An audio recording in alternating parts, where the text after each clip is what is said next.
Welcome to POCUS Geek. My name's Jared Marks, and today we're going to review a case of cardiogenic shock. I think this is a very important educational case in which we can learn how to use ultrasound to evaluate for cardiogenic shock and hope that you learn something from it. So this patient presented for weakness. They were a 70-year-old patient. They had recently stopped taking their blood pressure medications because the blood pressure had been too low. They had recently had dialysis the day before. They reported a heart attack or an MI 1 week ago, but said they were at a different hospital. And they said no intervention was performed, although they did have a cath performed, but no intervention at that time. They did describe some chest pain, said it was the right side of the chest, had a hard time describing that, the characteristic, and what made that pain better or worse. They were on several medications that would affect the heart. However, stated before, they had not taken it for a week. They weren't sure if they stopped all medicines or just certain ones, but tried to avoid the blood pressure medicines. And the nitroglycerin was only as needed. Past medical history is notable for end-stage renal disease. Did have a history of heart failure with reduced EF, diabetes, hypertension, and coronary stents. It is important to note that just because they have heart failure with reduced EF does not mean that's the cause of their hypotension, but it's something that you can evaluate the patient when looking at cardiogenic shock. Initial vital signs that were obtained: his heart rate was only 61, blood pressure 65/37, respiratory rate 20, and O2 sats were okay. I'm always cautious when the respiratory rate's documented as 20. So when I go in the room, I do evaluate that. This patient did have a normal respiratory rate, was not distressed, but did overall look unwell. The things that really stood out, not too big of a deal, but there was a systolic murmur, no big deal with that, but there was no distal pulses, unable to palpate any pulses. With his end-stage renal disease, this could have been just calcified vessels, but with the blood pressure also, that's very difficult to palpate the pulse. There were some slight crackles at the lung bases. The patient had an obese abdomen, but that was unchanged and did have cool peripheral extremities with some edema, and just appeared mildly confused. Was able to give a history, but intermittently just didn't feel well, didn't look well, and just appeared confused.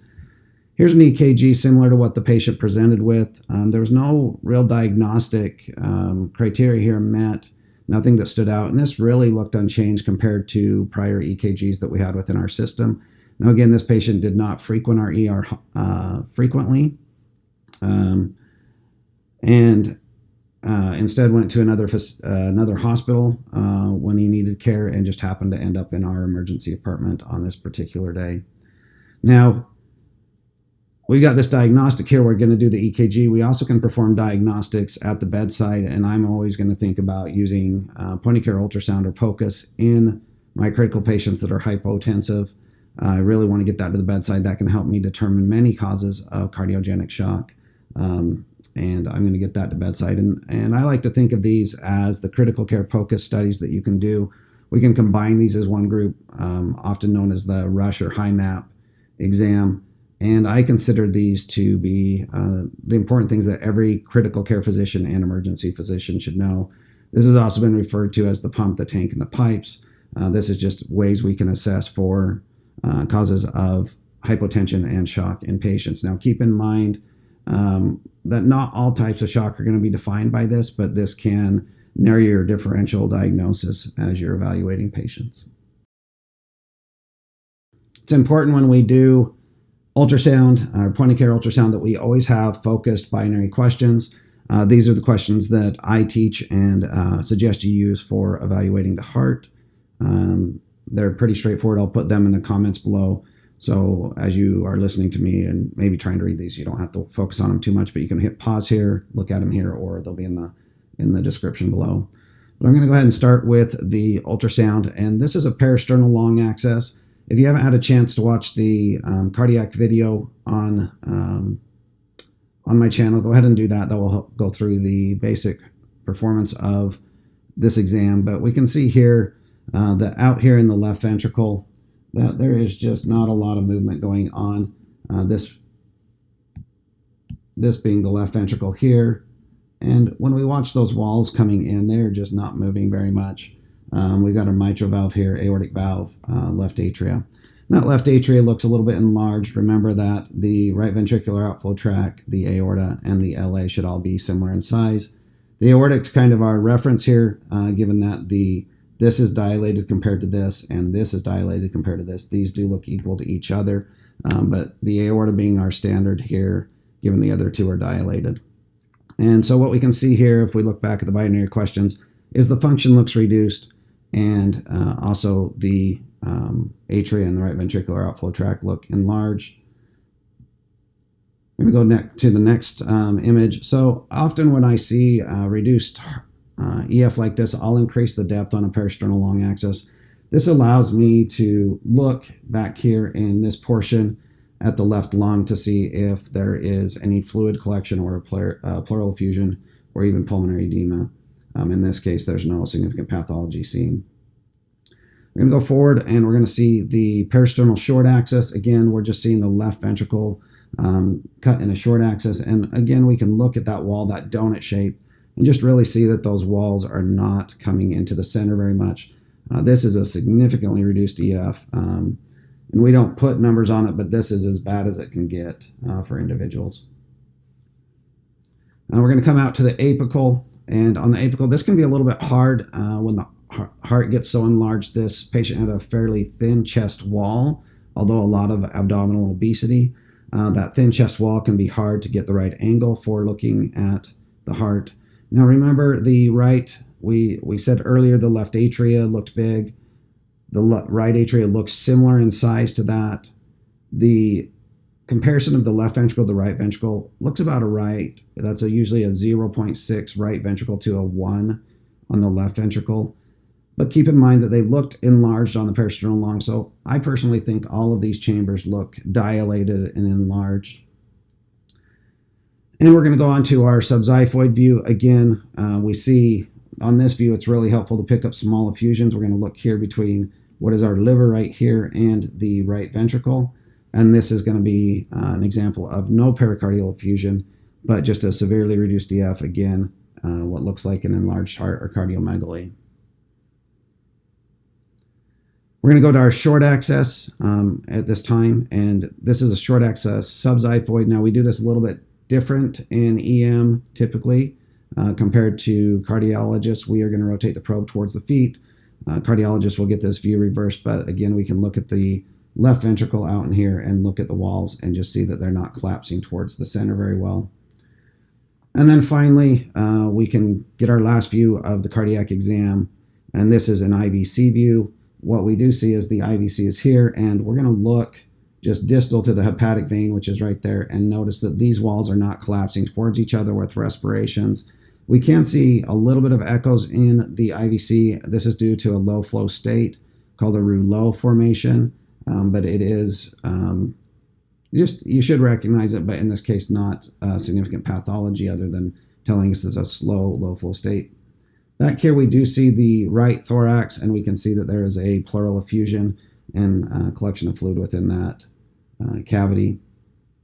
So we're going to come back to our binary questions. I tried to walk you through a lot of those as we went. So is there cardiac motion? Yeah, there is, of course. We know that before we perform this exam because he's awake and talking to us. That's more focused on patients that we are trying to resuscitate from while they're receiving CPR. Subsequently, is the global function normal? Absolutely not. This is not normal. So we're going to go through and we're going to look at which one it is. And this is a severely depressed EF. And when I say severely depressed, this is about as bad as it can get. That heart is just not functioning well. Globally, it's not well, but that left ventricle is just not functioning and has a really significantly reduced ejection fraction. Is there fluid surrounding the heart? No. So we don't have to worry about looking for any collapse or signs of tamponade. I think this is a hard one. Are there any of the chambers of the heart that don't appear normal in size? To me, none of them look normal in size. And so when they're all abnormal, it's hard to pick them out because we're most often with POCUS just doing a visual comparison. Now the aortic root, as I mentioned in the peristernal long axis, is really what's going to help us to determine that those atria are enlarged in the right ventricular outflow tract, which subsequently helps us interpret that the other areas are enlarged. And then is the IVC collapsed? No, it's not collapsed. It's actually dilated. And is there any variation? there is not any variation. Now, anything else? I'm going to get into a little bit more into this study as far as some things that are going on. These are a little bit of advanced measurements. They do take a little bit more time, but there are keys in this case that make me want to know these things. Hopefully I'll be able to make an education video on how to do these. But we're going to talk about measuring cardiac output. So first thing we can do is get a parasternal long access. We're going to measure our left ventricular outflow tract. And then by doing this, we can then subsequently get a 5-chamber view of the heart. I have a depiction of a 4-chamber, but this is very close. All you're going to do is drop the tail of the probe towards the abdominal or chest wall, and that will get you fanned a little bit more anterior. You then put pulse wave Doppler out the left ventricular outflow tract and measure the VTI is what it's called, and you'll get these spikes coming off of it. And then you measure these, and this gives you a stroke volume. Now remember that a stroke volume times a heart rate is your cardiac output per minute. So this patient had a cardiac output of 1.4 liters, measured this twice. Usually you want to measure it 3 times. Unfortunately, I didn't capture that image. But this one, cardiac output of 1.4 liters per minute is really, really low. Normal is between 4 liters to 6 liters per minute in a patient at rest. I don't know what this patient's baseline was, but 1.4 is a pretty significantly reduced EF, again supporting cardiogenic shock as the cause for this patient. Because the left atria is big, the left ventricle is big, I will throw color flow over the mitral valve. I don't quantify typically what the regurgitation flow is, but I do make note of that so I can pass that on. So when they do a comprehensive echo inpatient for these individuals, that they're aware of those. Obviously, in this case, not some things I'm going to go into, but I did look at some other pressures in this heart that maybe I'll cover in another video.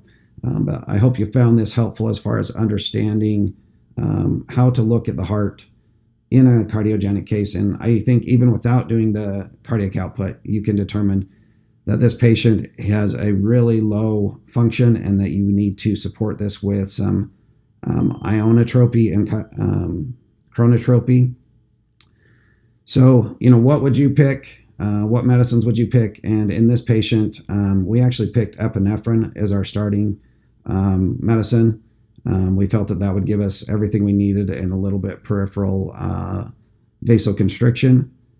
He did improve with that. Another thing that we attempted to do is we did activate our cath lab and tried to get our cardiologists involved early on so that this patient could get a balloon pump to get support through this while we waited for further labs.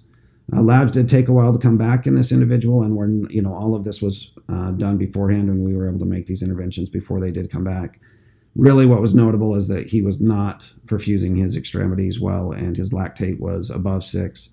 He did have mentation improvement with the support of the medicines, and did improve. So let me know what you would use, what medicines you would like to use in this patient, and any other suggestions you have as far as how to care for these patients. Again, well, I'm glad you were able to be here with us at POCUS Geek, and I hope you found that educational. Don't forget to hit that like button below if that was educational for you, and also the subscribe and alert button so you can find more content about point of care ultrasound.